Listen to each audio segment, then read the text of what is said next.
Hi guys, welcome back to my channel. So first of all, I want to introduce you to Macy May. This is my Pembroke Welsh Corgi. She will be 2 in February. I just love her to the moon and back, and she wanted to hang out with me today while I film, so she is right here in my lap. She's got her toy, she's got her pillow over here, and she's just hanging out. But the real purpose of this video is to give you guys an update for University Readathon 2017. So this is, I'm sorry if you can hear her make weird noises. This is update number 2 for the Readathon 2017.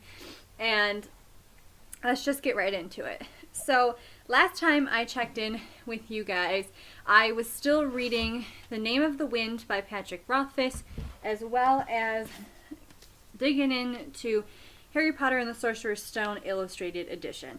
And I have since then finished the illustrated edition, and I have gotten even farther in The Name of the Wind. I'm actually pretty close to done with the Name of the Wind, and that's just super exciting to me. And I have also started Candy Corn Murder by Leslie Meier. This is the cozy mystery I was talking about last time. I have really not gotten very far into this. I just finished the first chapter, but that's okay. So, pages wise, wrote myself a little note. Last time I was at a total of 302 pages, and now adding on what I have read since then, I'm at a total page count of 461 pages, which I am super happy with. I know probably some of you can read far more than I can, and that is awesome. I wish I could read more than this, but I am just super busy, and this is what I have been able to get done in my crazy life. And you know what? I would actually be happy even if it was half that, because you know what? Everything that I have read has been for the purpose of rest and relaxation and just enjoying books again. So either way, no matter what the page count is, I am super happy. So challenge wise, pulling them up on my phone again, I had completed challenge 1, 2, 3, and then I was started on 4, which is It's Time to Reminisce, Reread a Childhood Favorite. So I have completed challenge number 4 now. Number 5 I had done as well. Number 6 I still have not done. And number 6 is Everyone is Feeling Tired and Stressed Out. Give someone a book, short story, or poem to brighten their day. I am still working on exactly what book I want to give a family member and exactly who I want to give that to, but I am hoping to do that before Thanksgiving so that they can read it over the break. And then challenge number 7 was Nothing Like a Good Snack to Munch on While Reading. Read a guilty pleasure type book. I haven't gotten to this one yet either. My guilty pleasure type book is going to be Nightingale Way by Emily March. I am conflicted though as far as when I finish The Name of the Wind, I don't know whether I want to start on Nightingale Way right away or if I want to read All the Light We Cannot See, because truthfully, like I said, I'm a mood reader, and All the Light We Cannot See is the one that's really calling my name right now. So I don't know, I might forgo completing one challenge to be able to read a book that is really calling my name. So that's the general update for University Readathon 2017 as of now, which is update number 2. There's still several days left in this readathon, so if you have yet to join us and you would like, please do.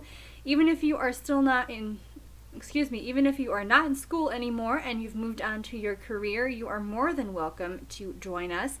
I'm just wanting to spread the love of reading with all of you guys and take time to focus on our mental and physical health during this really stressful time of the year. But before we go, I know that challenge number 6 talks about recommending a short story, a poem, or even a book to a family or friend who you think would enjoy that.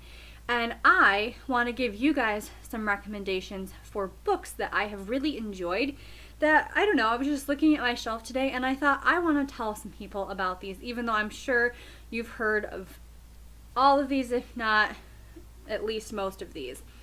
So my first recommendation is Murder on the Orient Express by Agatha Christie. I think that this is a great novel to bridge the gap between a modern day cozy mystery like Candy Corn Murder and then a true hardcore mystery or thriller book. This is still gentle enough that lots of different ages can read it, but it has a little more oomph to it than, let's say, your traditional cozy mystery. It's also just beautifully written, and I enjoyed it very much. And also, if you like reading books and then going to watch the movie adaptations, there is a new movie adaptation of this book that is out in theaters right now. My second recommendation is Magnus Chase and the Gods of Asgard, The Sword of Summer.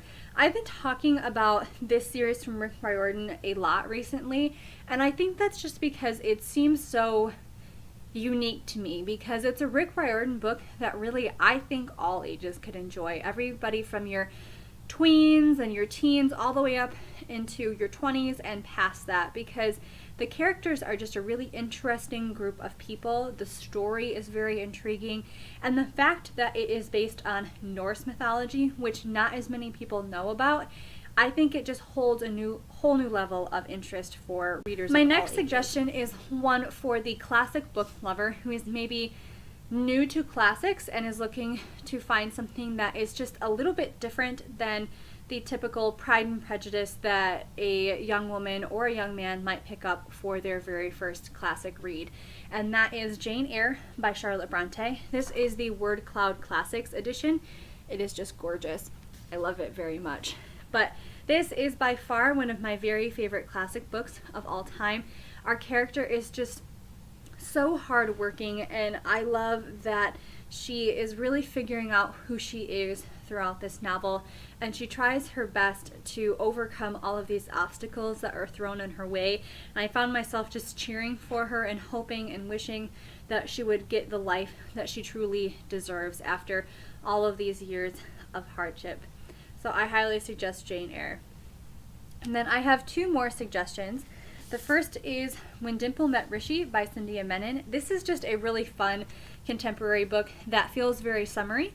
So if you're someone who is not wanting to face the facts of winter yet, this could be a fun one to pick up and just kind of put yourself back into the summer mood for a little while. And also, I read this, my aunt read this, and my mom read this, and we all really enjoyed it. And my last one, you guys have heard me talk about a lot recently, is Wonder by R.J. Palacio. This is just such a fantastic book, and like I said previously, I think if you have kids or you work with kids in any capacity in your job, or you think you might in the future, you need to read this book. It is heartwarming, and it teaches you really how to look at life. And I can't speak highly enough of this book, and I cannot wait to go see the movie. It comes out this weekend. I really want to go with my mom and my dad. My mom and dad are both special education paraprofessionals, and so they really connect to this book on an everyday basis in their job, and I am studying to be a teacher, so I know that this will be something I can connect to now, as well as even more in the future when I have my own classroom of students. But I can't suggest enough to pick up Wonder by R.J. Palacio. So that is University Readathon update number 2, as well as just some random selections from my shelf that I recommend to you. And I want to say thank you guys so much for watching. If you enjoyed this video, please give it a thumbs up. And if you'd like to know when I post more videos, be sure to subscribe to this channel and hit the notification bell. Now I'll make sure that you know when I post more content. But again, thank you guys so much for watching, and I will talk to you all next time. Bye!